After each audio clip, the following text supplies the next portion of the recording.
DCM DK Shivakumar ಕೈ ನಾಯಕರಿಗೆ ಔತಣಕೂಟವನ್ನ ಏರ್ಪಡಿಸಿದ್ರು ನಿನ್ನೆ ರಾತ್ರಿ. ಆದ್ರೆ ಈ ಒಂದು ಔತಣಕೂಟದಲ್ಲಿ ಸಿದ್ದು ಬಣದ ಸಚಿವರು ಗೈರಾಗಿದ್ರು. ಹಾಗಿದ್ರೆ ಯಾರೆಲ್ಲ ಗೈರಾಗಿದ್ರು?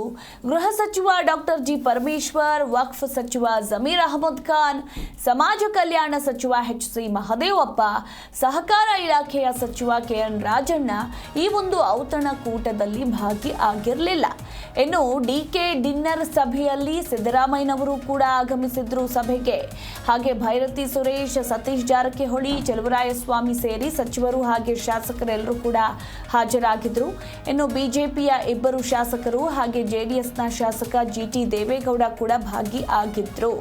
ಡಿಸಿಎಂ ಡಿಕೆ ಶಿವಕುಮಾರ್ ಆಯೋಜಿಸಿದ್ದ ಔತಣಕೂಟದಕ್ಕೆ ಏನು ಸಿದ್ದು ಬಣದ ಸಚಿವರು ಗೈರಾಗಿದ್ದು, ಇನ್ನು ಇದೇ ಸಂದರ್ಭದಲ್ಲಿ ಸಿದ್ದು ಕೂಡ ಆಗಮಿಸಿದ್ದು ಸಾಕಷ್ಟು ಕುತೂಹಲಕ್ಕೂ ಕೂಡ ಕಾರಣವಾಯಿತು. ಇನ್ನು ಔತಣಕೂಟಕ್ಕೆ ನೇರವಾಗಿ ಆಗಮಿಸಿ ಸಿಎಂ ಸಿದ್ದು ಡಿಕೆಶಿಗೆ ಶುಭ ಹಾರೈಸಿದ್ರು. ಯಾವ ವಿಚಾರಕ್ಕೆ ಸಂಬಂಧಪಟ್ಟಂತೆ ಡಿಕೆಶಿ ಕೆಪಿಸಿಸಿ ಅಧ್ಯಕ್ಷರಾಗಿ 5 ವರ್ಷ ಪೂರೈಸಿದ್ದಾರೆ. ಇದೇ ವಿಚಾರಕ್ಕೆ ಸಂಬಂಧಪಟ್ಟಂತೆ ಸಿದ್ದು ಕೂಡ ಆಗಮಿಸಿ ಶುಭ ಹಾರೈಸಿದ್ದಾರೆ. ಇನ್ನು ಡಿಕೆಶಿಯ ಈ ಒಂದು ಡಿನ್ನರ್ ಮೀಟಿಂಗ್ ಯಾತಕ್ಕಾಗಿ ಅನ್ನೋ ಪ್ರಶ್ನೆಗಳು ಕೂಡ ಹಾಗೆ ಸಾಕಷ್ಟು ಕುತೂಹಲ ಕೂಡ ಮೂಡಿಸಿತ್ತು. ಸೊ ಸಿಎಂ ಸಿದ್ದರಾಮಯ್ಯನವರು ಆಗಮಿಸಿದ ನಂತರ ಚರ್ಚೆಗಳಿಗೆಲ್ಲ ಬ್ರೇಕ್ ಬಿದ್ದಂತಾಯಿತು.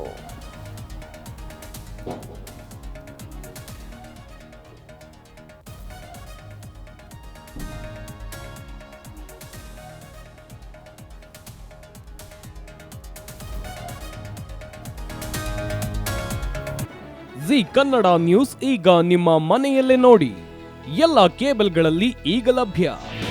ನಿಮ್ಮ ನೆಚ್ಚಿನ ಜಿ ಕನ್ನಡ ನ್ಯೂಸ್ ಈಗ ಸನ್ ಡೈರೆಕ್ಟ್ ನಲ್ಲಿ number 292, Tata play number 1664, Jio TV number 1334, NXT digital number 30, in cable number 30, city networks 51, U digital number 162, GTPL number 17, Rockline telecommunications number 42, Shri Basaveshwara cable number 168, rural cable network 60, Vinayaka digital 57, Abhishek cable 821, city channel 53, Siddeshwara cable network 57, ವಿ4 digital infotech 628, Surya digital networks 53, Gajanan digital number 836, Malnad infotech private limited number